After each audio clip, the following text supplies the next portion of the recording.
Hi, welcome back to Focal Point AFR Talk. 888-589-8840 is the number to call. Got another topic you might want to weigh in on. Got a story here about how schools now across the Fruited Plain are sending fat letters to parents. So schools now have taken it upon themselves to send a letter home with students telling their parents that their kid is obese. And all of these pamphlets and brochures telling them what to do about that. Like to know what you think about that. This is from CBS in L.A. Many schools are sending notes home to parents telling them their children are overweight. Experts said 19 states around the country are cracking down on childhood obesity with similar letters. So I'd like to know what you think about that. What's your reaction to that as a parent to schools sending fat letters home with students? I know how I feel about that. I'd like to know what you think.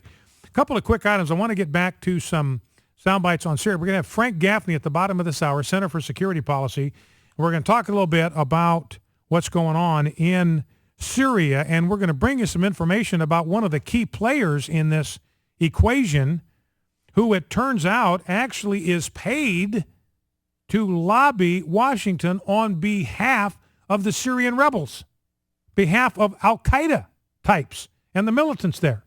And she's publishing pieces in the the Wall Street Journal. She's being referred to glowingly by John Kerry. Just unbelievable stuff. And we'll have Frank Gaffney from the Center for Security Policy on to talk about that. Let me give you a quick rundown on some of the information about the unemployment numbers I'm just going to kind of go through these. I had them in kind of a random, or I had them in a organized sequence, but I got a couple of stories I threw on top of the stack. Here's information that's important to know about these job numbers. The unemployment rate for black teens today, 38.2%. 38.2%. So you've got black teens now that are not employed. This is nearly twice the unemployment rate for white teens. You know, we're losing an entire generation, both of blacks and whites. We're losing an entire generation because starting out with a part-time job, that's how people get started. That's how they learn work habits. That's how they learn to get to work on time. That's how they learn to work hard. That's how they learn to get along with other people. That's how they learn to manage employees. That's how they learn to take orders from a supervisor. That's how they learn to serve the customer. I mean, that's how they get started on a lifetime of effective service. We're losing an entire generation because the Obama economy is in such horrible shape. Now, here's the Washington Post on these numbers. And the Washington Post here, their wonk blog, they're admitting that the headlines are distorting reality. Even their own headlines are distorting reality. Washington Post saying, look, don't listen to the mainstream media. Here's the heading of the piece. Ignore the headlines. This was a very bad jobs report. Here's how it starts. If you only looked at the headlines on Friday's August job numbers, you'd think not bad. You would also be completely wrong. Yes, the unemployment rate fell a notch to 7.3% from 7.4% in July. Yes, the nation added 169,000 jobs, broadly consistent with the pattern of recent months. But in almost all the particulars, you can find signs that this job market is weaker than it appeared just a few months ago and maybe getting worse. This is the Washington Post now. The drop in the unemployment rate was caused by 312,000 people dropping out of the labor force. So these 312,000 people, that's 1/3 of a million. They just disappear from the unemployment statistics. It's like they're invisible. It's like they no longer count.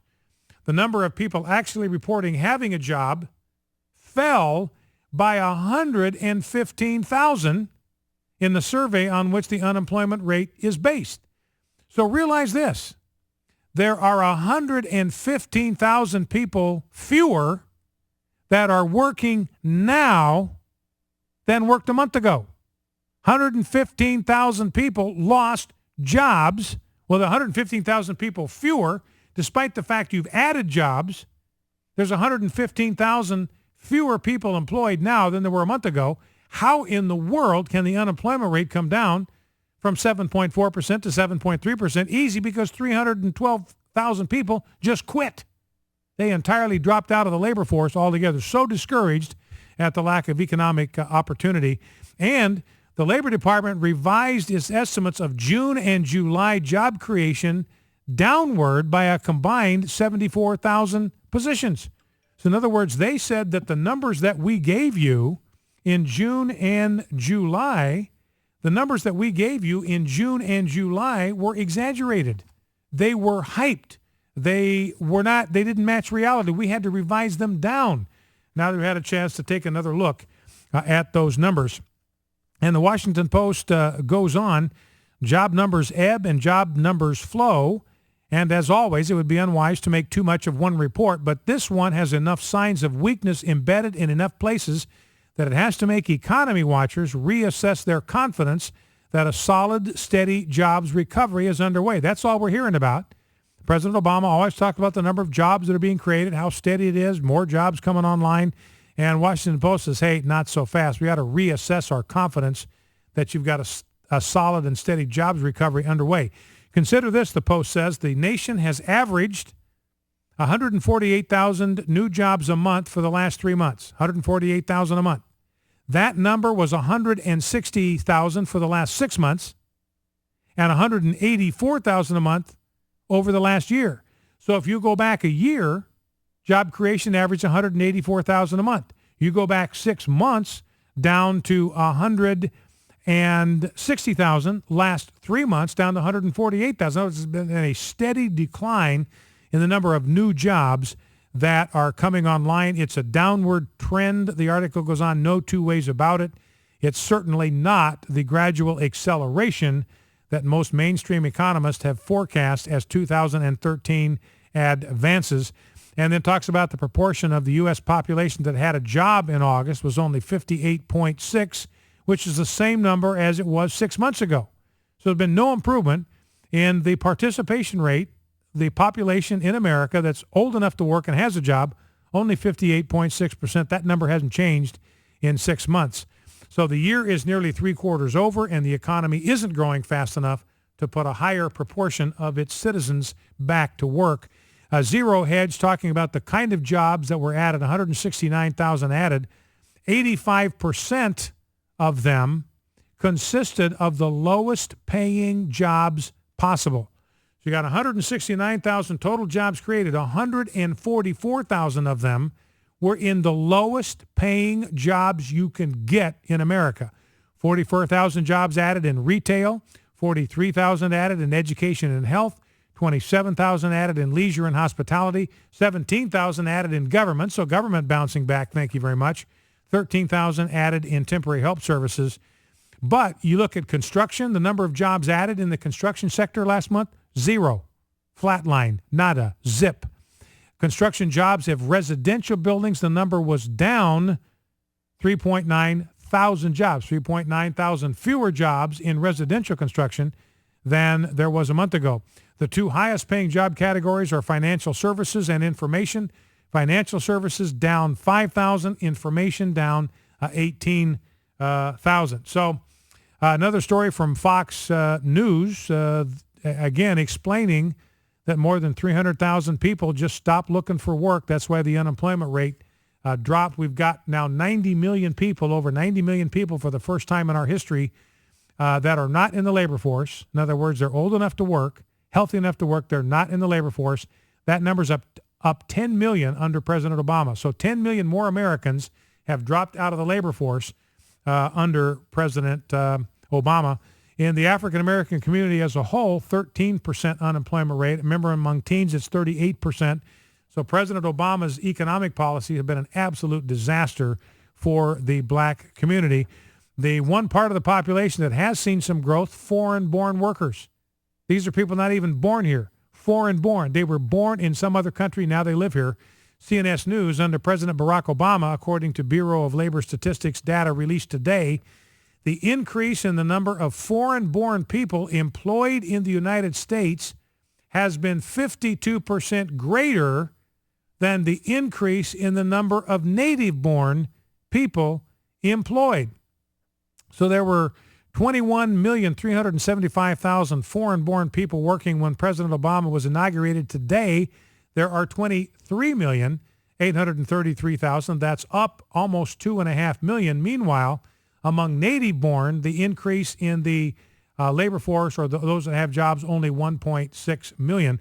So the foreign-born, the immigrants, doing far better than the native-born. And, of course, this Marco Rubio permanent Democratic majority bill only wants to make that much, much worse. So that's what's going on in the economy. Do not let them lie to you. Well, let's go back to the phones. Let's go to Kay in Stillwater. Kay, Stillwater, Oklahoma. Welcome. What's on your mind? Well, thank you, Brian, for taking my call. Yes, ma'am. Enjoy your show. Thank you. I would be curious to know if the school systems also sent those letters to their staff that might be overweight, that they might need to make some lifestyle changes also. Yeah. Maybe you think maybe their own staff might need some of those letters sent home. Well, I don't think it's the school's responsibility. Well, you know, that's the thing. Service, but yeah, and that's the thing that gets me, Kay. What business is this of the schools? I mean, it's like parents don't know that their kids are overweight. The parents don't see it. They don't recognize it. They don't, somehow it hasn't dawned on them. I mean, it's just absurd, you know, for schools to think that this is their job. And that's one of the reasons why I think our education proficiency has dropped. You got schools doing stuff that have nothing to do with education. Right. It's their job to educate, and I think providing information about healthy food choices and exercise would be great, but I think that's pretty much where it needs to stop. Yeah, well, I certainly agree with you, Kay, and that's the thing. I think the reason I brought that story up is it illustrates kind of this bracket creep where government wants to take over more and more of the functions and the responsibilities that really belong to parents and families. Government wants to be daddy and mommy and wants to be God. I mean, government wants to move in and take over control of every aspect of our life, even telling us whether our kids have a weight problem. All right, Kay, listen, I appreciate your call. Thank you for that. Focal Point AFR Talk. We'll be right back with Frank Gaffney. Stay with us. My name's Garrett, and a few years ago, I went through one of those life-shattering events as I watched my marriage crumble and I became a statistic of divorce. Now, there were some pretty dark days. How could a Christian guy get divorced? I mean, I was the guy who told others how faithful God was, and then all of a sudden, my shortcomings were made public, and there I was, a statistic. Then a couple of great guys reminded me of what God's Word says about a bunch of men and women who goofed up, messed up, and even went through rough stuff like divorce. Isn't that just like God to say, hey, I love you anyway, even if you are divorced? Well, today I still don't have it all together, but I do know that Jesus has changed me, restored me, and I'm becoming the dad and the new husband that he wants me to be. If you're there today and you don't think there's any hope, think again. Jesus is ready to spend some time with you on the road to restoration. You can meet him right now. Just call 888-NEED-HIM or chat with us live at needhim.org. Here's Dan Celia with today's Stewardship Moment. Jesus tells us